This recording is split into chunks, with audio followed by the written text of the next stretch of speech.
Welcome to TechNova Podcast. Imagine for a second that your personal laptop is aggressively negotiating a salary raise with your boss's computer. Right. And it's doing this in milliseconds, while you both sit in the conference room sipping coffee. It's a totally normal Tuesday, right? Exactly. It sounds completely ridiculous. Like it sounds like a scene from a sci-fi movie that just takes itself a little too seriously. Yeah, I mean, it's definitely out there. But according to a freshly leaked memo from Meta, that is exactly the future Mark Zuckerberg is banking on. It really is. Yeah. And it's a profound shift from, the narrative we've been fed for the last few years. Oh, completely. Because if you look at the current trajectory of the artificial intelligence industry, the default assumption is just, centralization. Right. Massive fortress-like server farms. Exactly. Walled-off corporate gardens. I mean, the general consensus among the major players has been that true superintelligence is just far too dangerous for the average person to hold in their hands. And I think if you're listening to this, if you've ever paid $20 a month just to use a decent AI. Which a lot of people do. Yeah, and worried about what they're doing with your private chat data, you probably feel that centralization every day. You really do. You're just renting a tiny sliver of a tech giant's brain. You're completely dependent on their servers, their rules, and obviously their pricing. Yeah, you're on their turf. Right. But our mission today is to explore a really fascinating alternative. We are jumping into a deep dive on a fresh report from Fox Business. Published just today, actually, August 10, 2026. Yep, fresh off the press. And the centerpiece of this report is a newly published 14-page letter from Meta CEO Mark Zuckerberg. And the title is, The Future is for Everyone, The Path to a Positive AI Future. So what's the core tension here? Well, the tension here is that most frontier labs right now are focused on building AI specifically for large companies, governments, or, massive established institutions. Right. The big players. Exactly. The underlying philosophy of the industry is that safety requires supervision. And, supervision requires centralization. You have to keep it locked up to keep it safe. Right. But Zuckerberg is stepping out and arguing the exact opposite. Which is pretty bold. It is. He is making the case that keeping superintelligence locked up in the hands of a few institutions isn't a safety measure at all. Oh, wow. Yeah, he argues it is actually the most dangerous thing we could possibly do. Okay, let's unpack this because that is a wild philosophy to wrap your head right around. It really flips the script. It does. The core argument in this 14-page letter is that broadly distributing superintelligent AI-like, literally handing it out to everyone, is the only real safeguard we have against a massive concentration of power. Yeah, he explicitly states that if the power of superintelligence is held by a small number of individuals or, businesses or governments, it will naturally lead to outcomes that are less favorable for everyone else. Because they'll just look out for themselves. Exactly. Mm-hmm. And he punctuates that entire philosophy with a very sharp, very specific sentence in the letter. Oh, I know the one. He writes, "There is no such thing as a singular benevolent superintelligence." I mean, that is a direct shot across the bow. It really is. No such thing as a singular benevolent superintelligence. He's basically telling you, the listener, not to trust anyone who claims they are building a digital god just to be nice to humanity. Right. It forces us to look at the three pillars his letter is basically built on. Okay, break those down for us. So, first, he argues that individual empowerment is the ultimate source of human prosperity. Makes sense. Second, he sort of redefines the primary purpose of superintelligence. Wow. I mean, the narrative has heavily leaned toward AI automating away human jobs, right? Right, the whole AI is going to take my job fear. Exactly. But Zuckerberg insists its true purpose is invention, like helping individuals build new things. Okay, invention over automation. I like that. Yeah. And third, he argues that a balance of power distributed among the population is the absolute foundation of safety. I can't help but think of the superhero movie strategy here. The superhero strategy. Yeah, you know the trope. If only one person in the world has superpowers, they inevitably become a supervillain and try to take over the planet. Right. And the only way to stop them is if everyone has superpowers. Then nobody can be a single supervillain. Because the playing field is leveled. Exactly. The barista has superpowers, the accountant has superpowers, you have superpowers. Is he essentially arguing for a digital, mutually assured destruction, but with AI? What's fascinating here is how that actually plays out in economics. Think of the current AI ecosystem like a massive public transit system. Okay, I'm with you. You buy a ticket, you get on the corporate train, Yeah. but, the corporation decides the route, the speed, and who gets to ride. Right, you have no real control. Exactly. But giving everyone their own superintelligence is like handing everyone their own off-road vehicle. Oh, that's a great way to put it. You can go wherever you want, but you also have to navigate the terrain yourself. Mm. Economically and politically, a true balance of power allows you, the individual, to compete with much larger institutions. Because you have the same tools they do. Exactly. If a massive corporation uses AI to analyze massive amounts of data to maximize its profits at your expense, your own personal superintelligence can instantly analyze that exact same landscape to protect your interests. It creates a friction. Yeah, a friction where people armed with equal intelligence can check one another. I hear that, but I have to play devil's advocate for a second here. Sure, go for it. We are still talking about Meta. We are. A massive, multi-billion-dollar tech conglomerate whose entire historical business model has been built on, well, keeping users inside their specific ecosystem. True. So is this grand philosophy of individual empowerment just a clever, highly polished marketing shield? That is the big question. Like, is it just a convenient narrative to justify aggressively distributing their tech everywhere just so they can dominate the underlying standard without facing government restrictions? Well, we always have to separate the stated philosophy from the underlying business strategy because both things can be true at once. Fair point. By making their AI the open source standard, Meta absolutely gains a massive strategic advantage. I mean, they commoditize the technology that their competitors are trying to sell. Right, they pull the rug out from under companies relying on expensive paywalls. Exactly.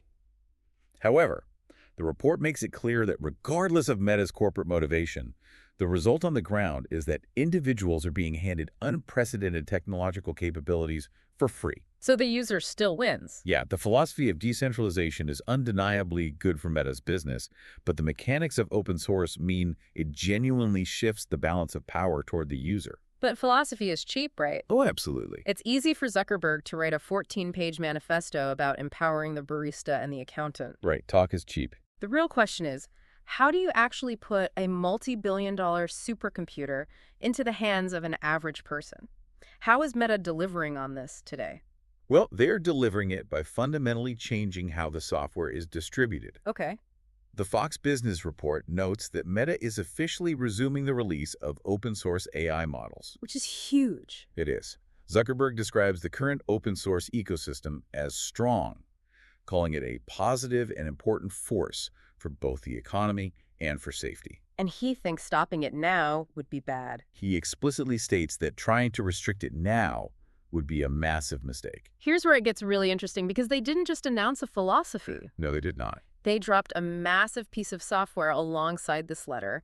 They released the weights for a brand new model called Muse Glimmer. And the specifications of Muse Glimmer are what make this entire announcement so pivotal. Yeah, tell us about that. Muse Glimmer is a 30 billion parameter dense model. Okay, let's pause and decode that, because those terms get thrown around constantly without any context. They really do. Just so we are all on the same page, releasing the weights basically means Meta isn't just giving away the empty software code. Right. They are giving away the actual trained brain connections the AI formed after processing, trillions of words of data. Exactly. They did all the heavy, expensive lifting, and they are literally handing you the finished brain. And the size of that brain is crucial, right? 30 billion parameters. Explain parameters for us. A parameter is essentially a tiny mathematical dial.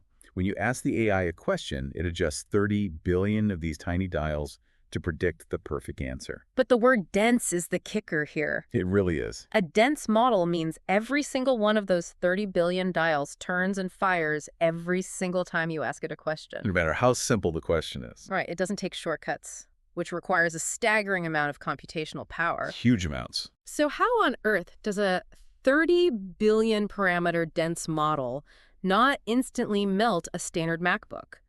Because the report claims Muse Glimmer is capable of running locally on a standard laptop or just a single consumer GPU. The engineering required to achieve that is phenomenal. I can't even imagine. Through advanced optimization and a process called quantization, which essentially compresses those 30 billion dials so they take up less digital space. Like zipping a file. Basically, yeah. Yeah. They have managed to fit one of the highest performing models in the world onto the hardware you already own. It's a complete paradigm shift. If we connect this to the bigger picture, before the personal computing revolution of the 1980s, computers were massive mainframes locked in corporate basements, right? Yeah, you had to humbly ask for time on their machine. Exactly. The PC shrunk that mainframe and put it on your desk. Which changed the world. And Meta's doing the exact same thing, but for superintelligence. They are taking a massive cloud-based AI brain and shrinking it down so it runs natively on your daily driver laptop. Which completely changes the reality for you, the user. Completely. If Muse Glimmer runs natively on your laptop, you are no longer tethered to a centralized corporate server. Yep. You aren't paying that monthly subscription fee just to think. Right. But more importantly, your personal data, like your financials, your health questions, your business ideas, it doesn't have to be beamed up to a cloud in California to be processed. With a huge privacy win. It's massive. The superintelligence works entirely offline. It works exclusively for you. Well, works for you is the ideal scenario. What do you mean? In reality, you now become the IT admin of your own superintelligence. Oh, that's true. You own the brain, which gives you absolute privacy, but you also bear the responsibility for what it outputs. You can't blame customer service if it messes up. Exactly. And this ties directly back to Zuckerberg's goal of using AI primarily to help people invent. Right, the co-inventor idea. If the model lives on your hardware, it becomes a true personal co-inventor. You aren't just renting space in a tech giant's mind. That's a powerful shift. And the Fox Business Report notes that Muse Glimmer is just the appetizer. Wait, really? Yeah. In the coming weeks, Meta will be releasing a version of their Muse Spark 1.2 foundation model, Oh, wow. which they describe as one of the most capable models on the planet. Okay, so the software is being aggressively pushed down to the individual. It's living locally on our laptops. Right.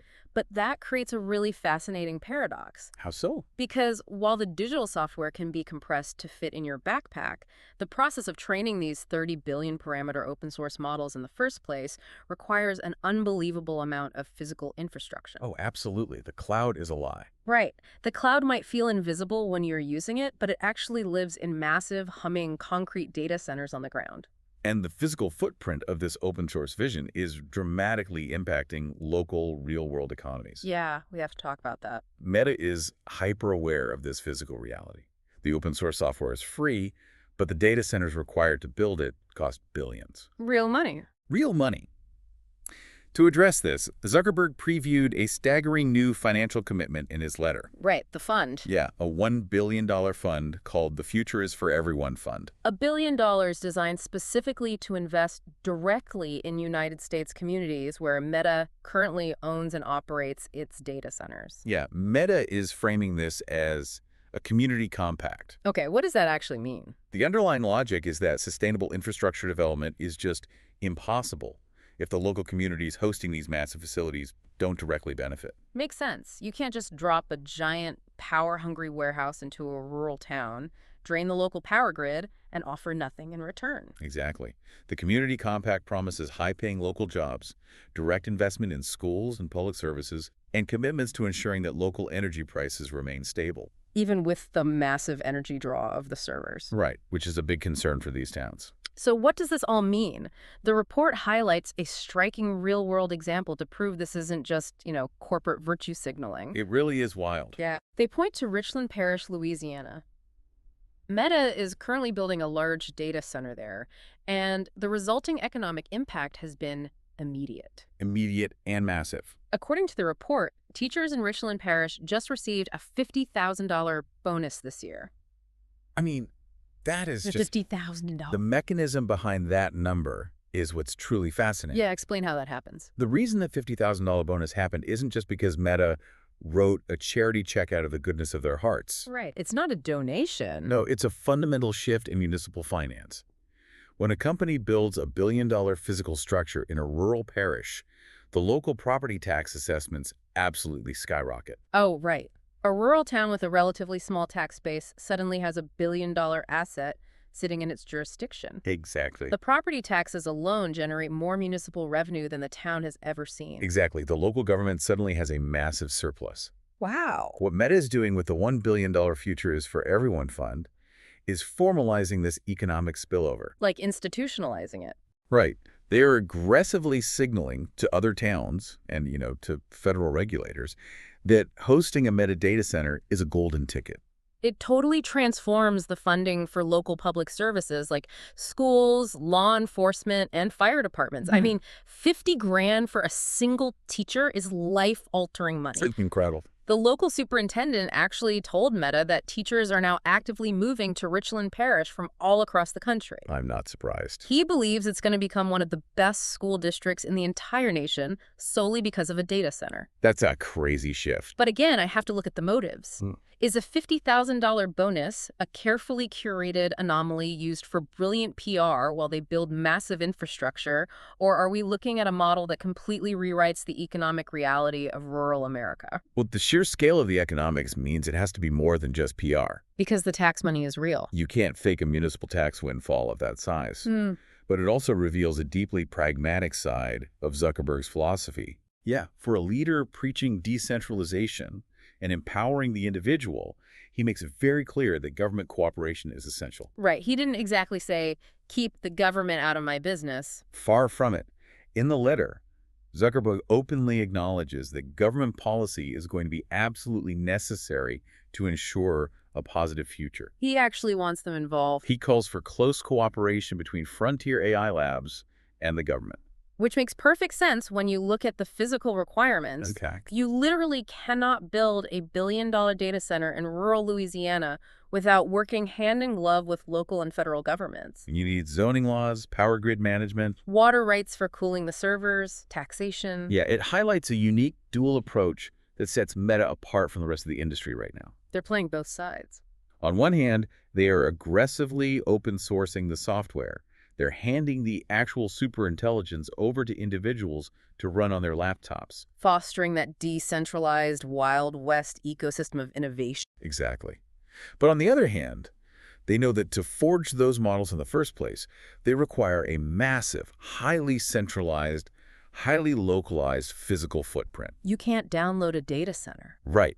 And that physical reality demands deep cooperation with the government and massive local investments to keep those communities thriving and supportive. It is a massive balancing act. It really is. Open sourcing the digital brain to the entire world while permanently grounding the physical forge in local communities like Richland Parish. It's an incredible moment. It really is an incredible moment to live through. I mean, at the end of his letter, Zuckerberg calls developing superintelligence the most profound technological advance we will see in our lifetimes. And regardless of where anyone stands on the open source debate, the sheer scale of what is happening makes that assessment hard to argue with. Yeah, it's undeniable at this point.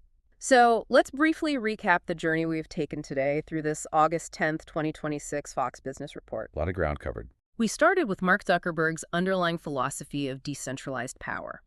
The belief that the only way to protect humanity from a singular, centralized superintelligence is to make sure every individual is armed with their own. Right, the superhero strategy. Exactly. Then we decoded how that philosophy became a tangible reality with the release of the 30 billion parameter Muse Glimmer model. Such a huge technical leap. A dense, highly capable supercomputer mind compressed to run completely offline on your personal laptop, acting as your private co-inventor. Yeah. And finally, we explored the massive physical infrastructure required to train these models and how the resulting municipal tax windfalls are generating $50,000 teacher bonuses in rural Louisiana through Meta's $1 billion Future is for Everyone fund. It is a comprehensive end-to-end vision. It really is. They have thought through the philosophy, the software distribution, and the physical economics. But as we look toward this future where every single person has a Muse Glimmer running on their laptop, it raises a deeply complex question. I knew there was a but coming. This raises an important question, one that builds on Zuckerberg's premise, but looks just over the horizon at the actual day-to-day reality of this technology. Okay, let's hear it. Well, Zuckerberg believes that giving everyone a personal superintelligence creates a balance of power. People can check one another, leveling the playing field against massive institutions. Yeah, right. But think about the practical friction of that reality. What do you mean? If you have a highly advanced 30 billion parameter AI running on your laptop, working solely for your individual best interests, Yeah. and your neighbor has one working for their interests, Okay. and your boss has one working exclusively for the company's bottom line. Yeah. How are these AI agents going to negotiate with each other when those interests inevitably collide? Oh, wow. If my AI realizes I'm underpaid, does it just like ping my boss's AI and start a proxy war over my salary while I'm asleep? That is exactly the scenario. That's terrifying and amazing. Are we going to see our laptops arguing with each other over salary negotiations or property line disputes or contract terms in milliseconds? I mean, they probably would. If everyone is equipped with a digital advocate that never sleeps and processes information at light speed, everyday life might soon require a completely new ecosystem of AI mediators. Oh, man. We might need a whole new class of software just to handle the daily friction of billions of empowered superintelligences constantly clashing on our behalf. Because they're all trying to optimize for their specific user. Exactly. If you give everyone a superpower, the collisions between those powers are going to be spectacular. That is a wild thought to leave on. The idea that future conflicts won't be fought by people, but by our personal superintelligences duking it out in the background while we just, go about our day. It's a brave new world. It really brings us full circle. If the AI industry is a digital arms race, Meta isn't just trying to build a bigger weapon to lock away in their own fortress. No, they're not. They are handing a highly advanced superintelligent shield directly to you and telling you to protect yourself. Which changes the dynamic entirely. It absolutely does.